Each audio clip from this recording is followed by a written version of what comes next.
So I got almost $4,000 to redo my front yard from the MSD Project Clear small grants program. I decided to redo my front yard and convert away from turfgrass, but there's a number of different projects you can choose from. How did I go about it? Let's jump into it. So first of all, what am I working with? I have a fairly small front yard that slopes down to the street. It's east facing, which means I get morning sunlight into the afternoon for a good chunk of the year. The soil, like many parts of St. Louis, is mostly clay and is especially sad right now after the water main replacement. They had to dig out a lot of my yard and replace it with basically a base layer of gravel and topsoil, I guess. I'm not 100% sure. I love the idea of place-based learning and really wanting to understand my region, where I live, everything that kind of goes along with that. So I wanted to know what my property would have looked like and what plants would have been found here before European colonization.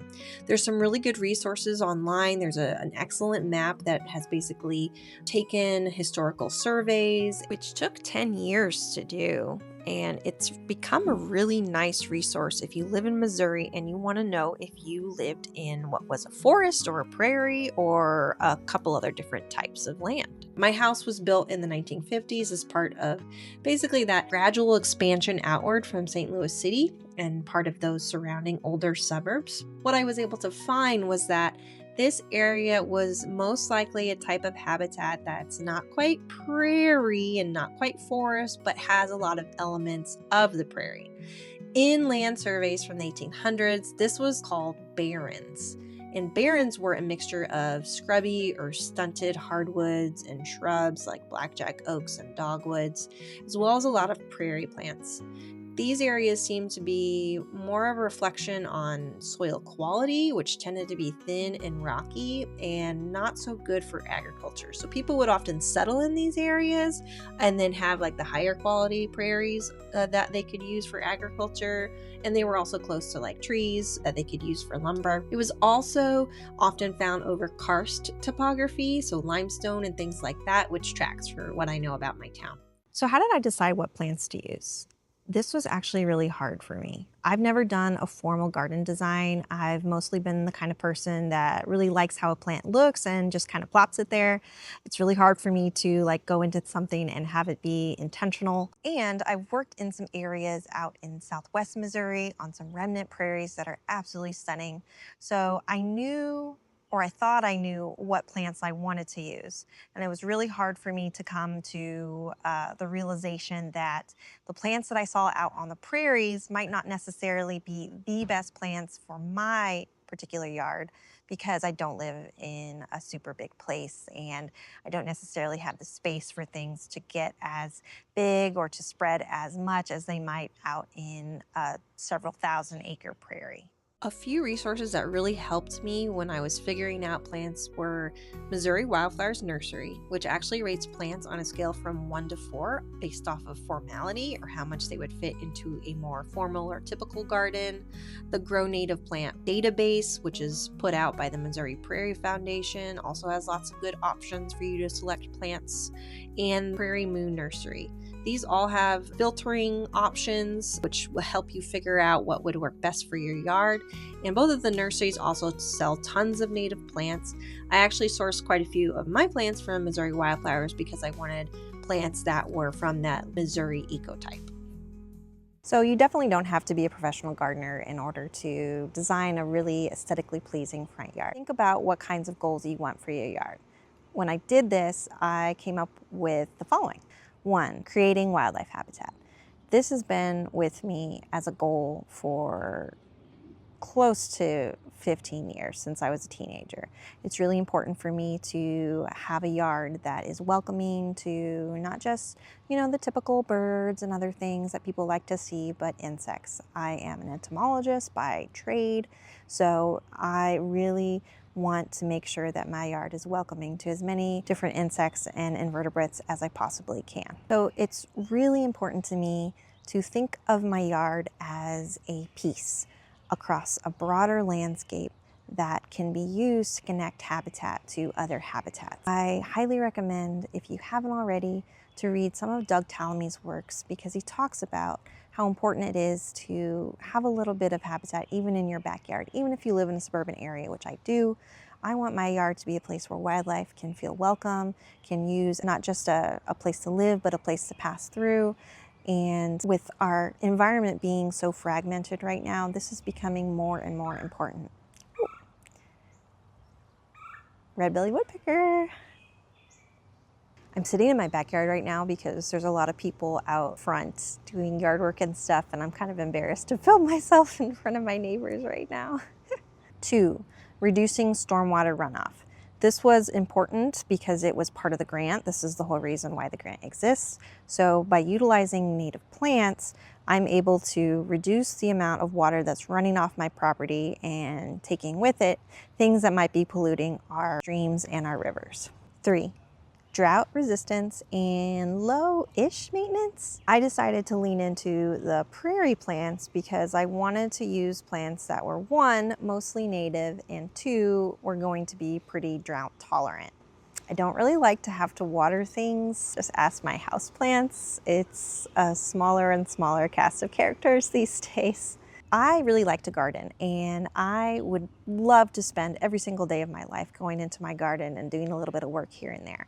But I also don't want to be spending more time than I absolutely have to. I want a garden that can more or less take care of itself with maybe some minor editing from year to year rather than me having to be so hands-on. 4, grasses. I really wanted to incorporate grasses as a nod to the prairie, and because I also think grasses are really beautiful and very underutilized in formal landscaping, especially some of our Missouri native grasses. We have a lot of really beautiful ones that I saw up close and personal out in the wild on the prairie, and I just think they're something that more people should be aware of.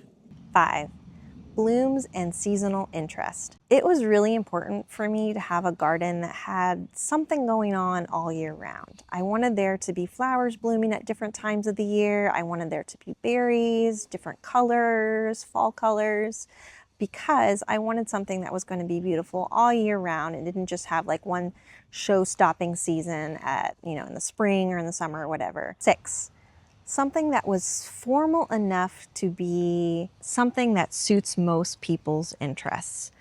I was really cognizant of the fact that not a lot of my neighbors necessarily have tons of native plants, and I wanted to come up with a design that was going to be aesthetically appealing to suit most people's tastes. I wanted to do a prairie planting, but I wanted to do it in such a way that was hopefully acceptable to most of my neighbors, not have it look too crazy or too overgrown. Obviously, they talk a lot about the importance of intentionality, and I also wanted it to be something that would hopefully spark conversations. There's a lot of people that walk in my neighborhood, walk their dogs, walk their kids, and because I was going to be spending a lot of time in the yard this spring getting everything put together, I wanted to be choosing plants and working with plants that were going to be relatively manageable and easy to care for, to try and encourage more interest in native plants. So I want to make it clear that I am not doing all of the work myself. I started thinking about this project back in February 2025 when my yard got messed up by the water main break, and at the time I had a 1-year-old, now 2-year-old, and I work full-time. So I wanted to make sure that I was going to do this right, and I figured that it would be a good idea to hire a garden designer to at least help me get some of those basic ideas down on paper. And I knew if I got the grant that I could use the funds to help reimburse me for the cost of the design. So that's what I ended up doing. I used a designer to help lay out some things for me, get them on paper. I was worried that I would succumb to my impulses to just plop a bunch of things down in random places and have it not look nice. But I actually ended up doing a lot of my own kind of plant choice selection after that point. It was a good rough framework for me, and I also consulted with native plant enthusiasts through my local Wild Ones group, which helped critique my plant selections, helped get me set up with finding suppliers for my plants. So they were super helpful. And Wild Ones is actually a national organization, so it's totally worth looking up to see if you have a local chapter. And if you're really into native plants and there isn't a local chapter, they have resources that help you figure out how to set up your own. It's actually a really nice program. When it comes to doing the actual work, my husband and I are going to be doing most of it ourselves. However, we did have one of our neighbors offer to help us, which was super nice. He came over from across the street and helped us lay mulch. I'm sure it would go a lot faster if you get a bunch of friends together and have like a planting party, if you're planting a whole lot of things at once. Otherwise, yeah, it's going to take you a little bit depending on the scope and the scale of your project. I should not have chosen a Saturday to film because there's so much noise. So right now we're actually moving into the site prep and planting part of our project, which is very exciting. I'm so ready to see my yard look better after being what basically feels like a construction zone for a year. It's just really, I'm so excited for these next steps. Now's actually a really good time to look at your own properties and see if there's anywhere that you could potentially convert into more of a native wildlife habitat or a native plant garden. If you live in areas that were once prairie, maybe make your own pocket prairie. Anything that we can do to help restore a little bit of habitat and increase that connectivity for wildlife is so important. If this is something that you would like to watch in real time, I'm going to be posting more videos kind of documenting the process, so I hope you'll follow along.